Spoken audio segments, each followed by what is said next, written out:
Culture, I believe nowadays, is one of the most main pillars in any organization that I work at or I want to work at, honestly. Being through different companies I work at, and I would say that I'm actually even reflecting my own experience here. And this is what I'm doing now. I'm being in this position. I make sure that the culture is something that is very attractive to either an existing candidate that we have or someone we want to attract. Because what's the point of doing something if you feel that every day you feel heavy at heart and stressed if coming to an organization where you don't want to stay at? And actually maybe the minute you join, you start immediately thinking of just going to a different company. So we focus heavily at Aljazeera or any organization should, I think, believe do the same. We focus heavily on making the culture of the company feels very relaxed, very family, I would say, based, yet very competitive, very agile, and very aligned with the market competitiveness level. So by doing this, if we want to do this, we ensure that we have, I would say, open door policy. You do expose your top management with all levels at the company. Do not make your objectives very clear. Communicate it well. Make everyone aligned with each other. Make the objectives very set from top down and bottom up, vice versa. If you do all of this, you create a culture where you have staff that they come and they feel happy. They feel that they're in a safe place. Even if you would say, make a mistake, fine, make it, but just make it. Don't make it twice.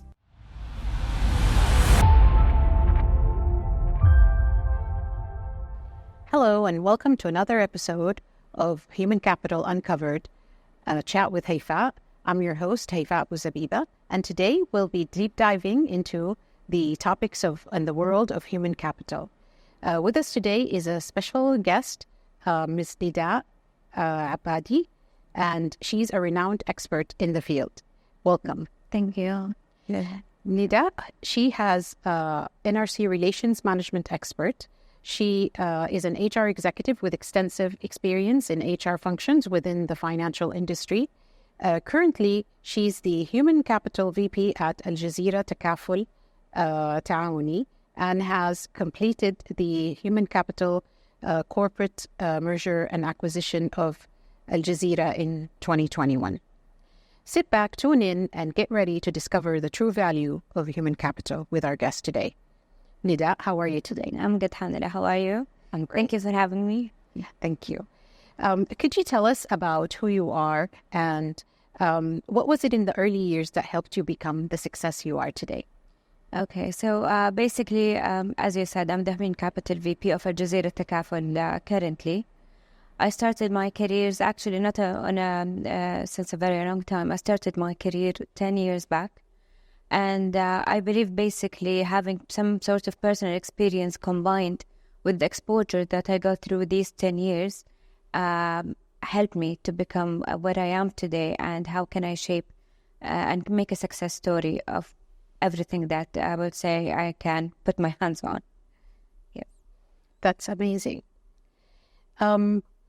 And could you provide an overview of your role as Chief Human Capital Officer and your key responsibilities in your organization?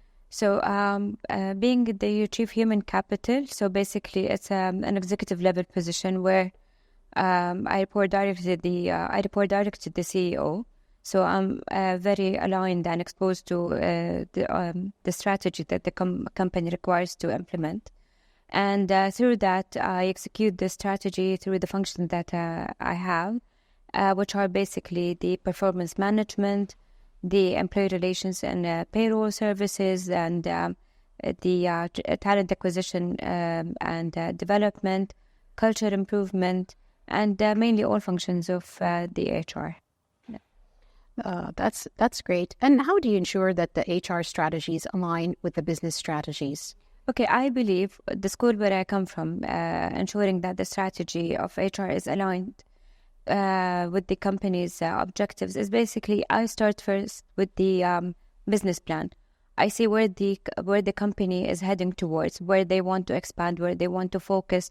Do they want to leverage on, let's say, digitalization? Do they want to leverage on their product development itself? And based on that, I extract the data and I have an overview how I need to actually design and implement then the HR strategy. And this goes beyond just getting the talent. We get the right talents. We try to retain them. We implement a competitive, I would say, strategy to ensure that we have the right caliber to execute the strategy based on it. That's great. And then because one of the words that have recently, transitioned from being a buzzword to being a priority for business leaders is culture. Yeah. So what do you think of culture? Why is it so important? And how can you make it a reality in a company? Culture, I believe nowadays, is one of the most main pillars in any organization that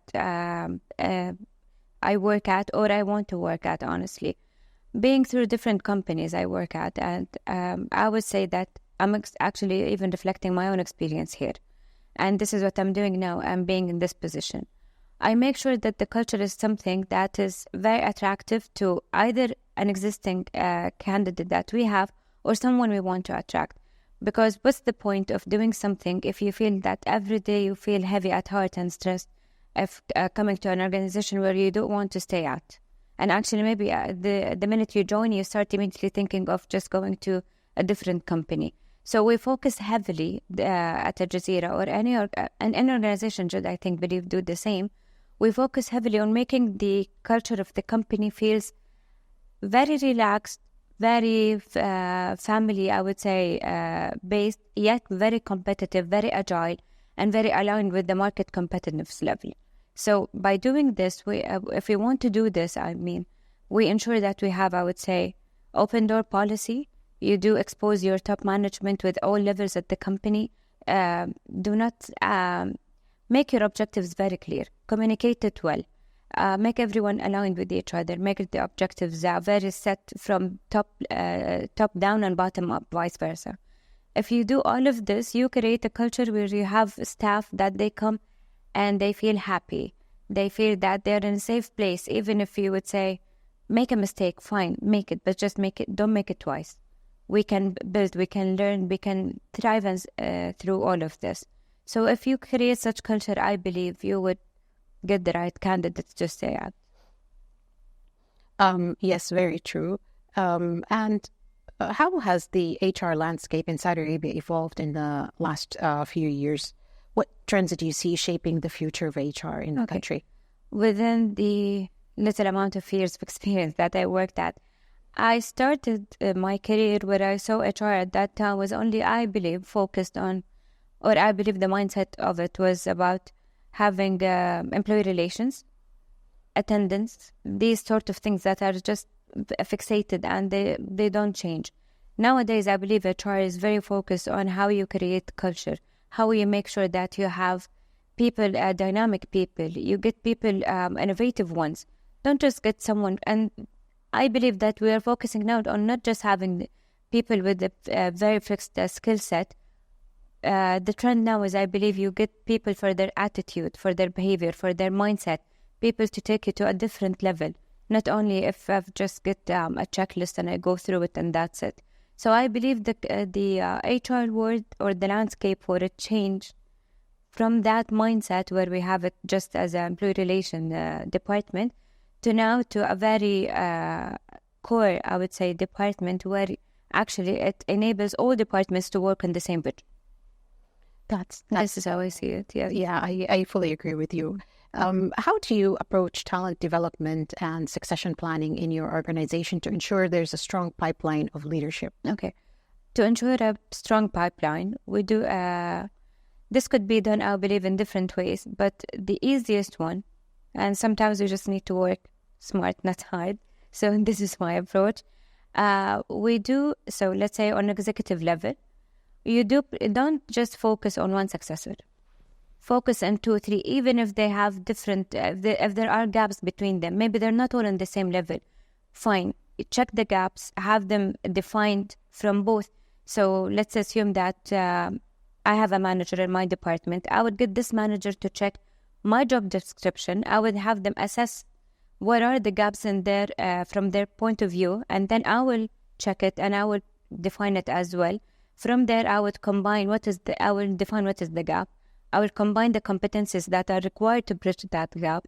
And from there, I will start the individual development plan for each individual.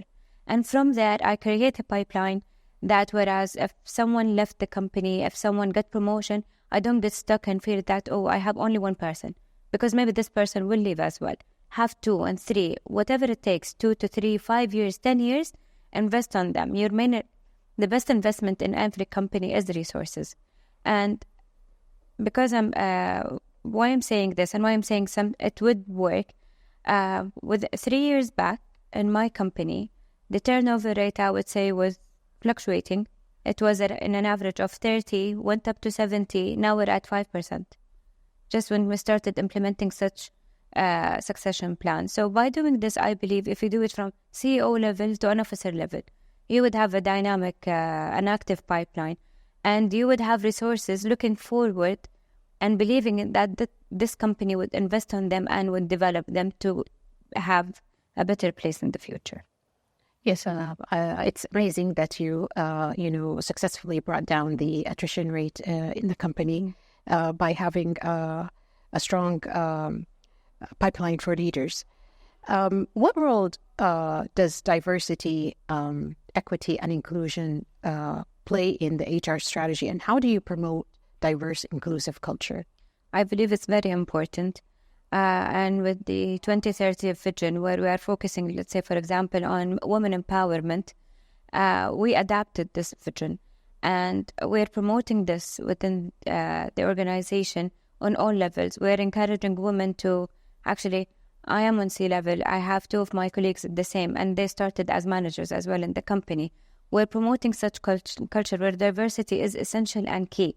Everyone can have a chance, but if we can extend this chance to beyond the organization place, then we are aligned with this vision.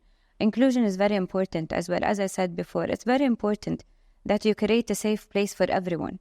They feel included, they feel aligned. They don't feel that because I'm not on certain level in the organization, I will not be exposed to whatever they are exposed to. They're exposed to the company's strategy. They're exposed to the company's financials, profits, gains. Where are we headed towards, and where we see the company within 3 to 5 years. So if you combine all of this, you create such a place for everyone where they will feel that there's diversity and inclusion and equity. And all over, for example, when we started reflecting on diversity, we collaborated with Ministry of Labor for a program. Because of this program alone, we hired around 300 female staff. And those female staff, actually, they're not officially they are on our payroll, but they're not counted as a full-time employee as well. So we extended this beyond the company's name and on premises, and we're doing it all over the kingdom. We don't have branches everywhere, yet we have staff everywhere, just because of the inclusion part and diversity. How do you leverage technology and data analytics in your HR practices to drive better decision-making and improve the performance of the company? So basically, our company is focusing heavily on digitalization. And we're combining the data of, I would say, the core system of the company within the HR system that we're using. And from there, we are checking and observing the performance and the deliverables of each staff, and to check the trend of it, let's say, for example, on quarterly basis. And if we see that there is the trend is not going up, it's not going or it's going down, if it's stable, we check because of what we see the nature behind it, and from there we understand fully, or we have a full scope. Every employee in every department, what they need actually to have the trend goes up, not even on stable basis. So this is one of the things that we're leveraging the technology of HR within the company itself to have better decision making and to see what each employee actually needs to help us towards reaching this decision. All right, that's great. And as many young HR professionals are tuning in this podcast, what are some of the tips and advice that you can give to them to ensure that they accelerate their success? Okay. Always accept a good challenge. And never have, we have fears, it's by nature, but don't make it an obstacle. If you have a fear for something, go beyond it, explore what's behind it, and then the opportunity will arise from there. But this, and I'm reflecting on myself because I had this thing within my career. So I always say to everyone, accept a good challenge, take it, and then go through it and live it. That's amazing advice. And that wraps up our enlightening conversation with Nedaa Abadi, thank you, on uncovering human capital. We've explored a number of topics from culture to diversity to strengthening leadership pipeline and the trends in the country of HR. And remember, the greatest asset in the business isn't the product or service, it's the people. Thank you for joining us today again, and we look forward to bringing you more insightful discussions in our next episode. Until then, keep uncovering the potential in your human capital.